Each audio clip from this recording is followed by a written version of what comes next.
It's women on the ball for the Blue Room, and we've mixed things up a little bit. We've broken out of our Finch Farm shell, and we're currently sat in the park end, and it's absolutely freezing. There's a few other people around. It is, of course, the Everton in the Community annual Sleepout for the Home is Where the Heart Is campaign, and I'm joined by Everton women keeper Kirstie Levell. Thank you for joining us. You've got a few layers on as well, haven't you? Yeah, I mean, I've got more packed there. I'm keeping it, you know, when you go inside and then you take layers off, you come out, you feel the impact. So yeah, I think just sleeping in the park end is going to be some kind of impact anyway. Yeah. Probably about between 2 and 4 in the morning. Yeah. We're expecting it to drop down to around -1-ish thereabouts. So there's a fair bit of kit out. Kirstie's joined by some of the girls as well, obviously from Everton women. Some of the girls away on international duty at the minute. Yeah. And it's been an interesting few weeks as well, the postponement of the derby. Yeah. When we, like the last time we spoke to the girls and to Willie as well, the momentum was going, the ticket sales have been through the roof. Yeah. And obviously Storm Kira, I think it was, also came through the roof and kind of just ruined everything. So I'm interested to find out, what's the vibe like around at work on a normal day for you girls at the minute?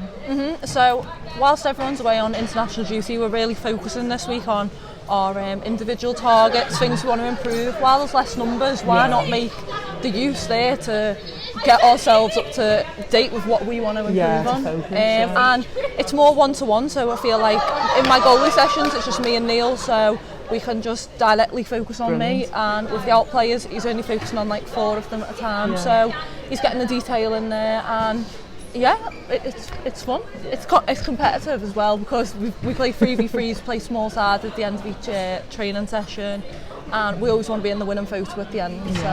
Yeah. Fantastic. So again, it just gives you a different type of opportunity to kind of make the most of it. Yeah, fantastic. As you can hear the girls in the background here, everybody's literally just about to start bedding down now. I think there's some soup and some scouse or something going down in the people's lounge there as well. Why is it important for you girls to come out? We should say as well that ordinarily it would have been David Dunsworth and under 23s as well, but with their progression, the girls have very valiantly stepped in, I think. Yeah. Why is it important for you girls to be down to be supporting the charity? I think it shows to everyone outside that we're not just footballers, and we do support what our team does, and Everton in the Community is plays a big role in a lot of people's lives, and not only me, but I know a lot of the girls, that's things they want to support. Could be as if on cue. No, they could have, I don't know, they could know someone homeless. It's not even homelessness that the Everton in the Community do. They cover a lot of things, and I think it's really important to be involved with that type of stuff. And as Dan Turner mentioned before, we go to schools, we do community visits, maybe once a month, and just the looks on the kids' faces, it makes some of their days, and I think that's really important as well, for them to know that we are still humble, we're down to earth, and we can speak whenever. I think I see it as being important, especially for somebody like yourself who just said that we're all born and bred, waving the flag for Wirral there, which will make a lot of Blue Room listeners very happy. You see the change in the community. You went to school here. So Sue Gregory had mentioned earlier on as well from Everton in the Community. It's not maybe homeless as we see it in terms of people already on the streets. It's literally just a few steps away for most of us. And for yourselves being in a privileged position, to be flying in your career, to be making these steps that we spoke about on Women on the Ball many times before, in terms of you girls are now setting the precedence. So you coming out and supporting something like this, as well as going into schools and showing local girls and young people in general that this is obtainable. That you can become a female pro now. And it is something that's in reach. So how different is that for what it was like when you were at school? Well, you see all these parents reaching out on Twitter, asking for advice or what their child can be doing to get into football, but really I'm not going to say it's easy, because that's silly to say, and a lot of hard work goes in behind closed doors, but there's a much bigger pathway now, and the coaching's there, the opportunities are there. It's just about working hard, and fantastic. It's there. We've got to say it's International Women's Day 2020 on Sunday, so we're actually going to, even though it's Friday now, we're filming ahead of time, and we're going to put this out on Sunday because it was a great opportunity for the girls to get together, and for me to ask you, as I've asked the girls in previous podcasts as well, who is your inspiration? Who's your inspirational woman?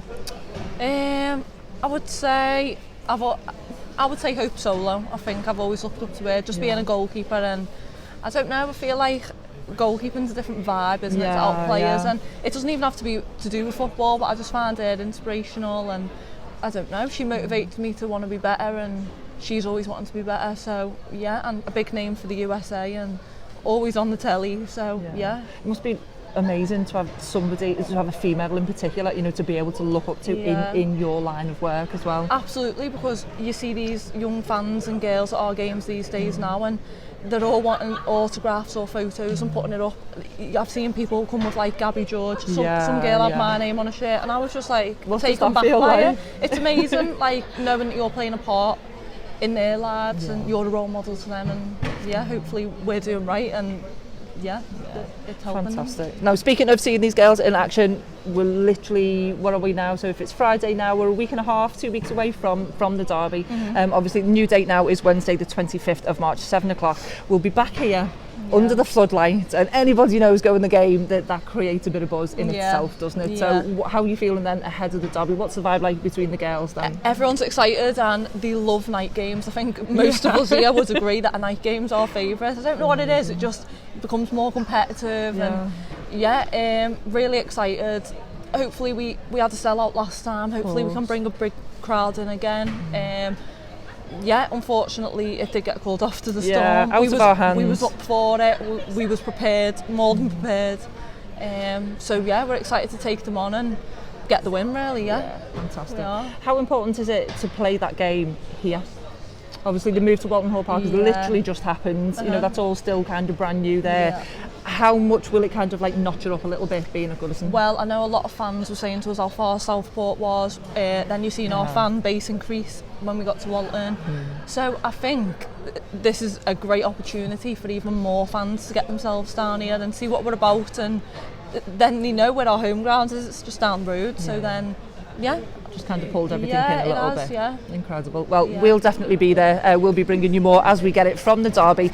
And I've just got to wish you good luck because I'm going home to put the heating on. I've got my hot water bottle, so she'll be fine. So we'll bring you some more pictures as well from the girls at the Everton in the Community Sleepout for Home is where the heart is. Thank you very much, Kirstie. Thank you. Cheers.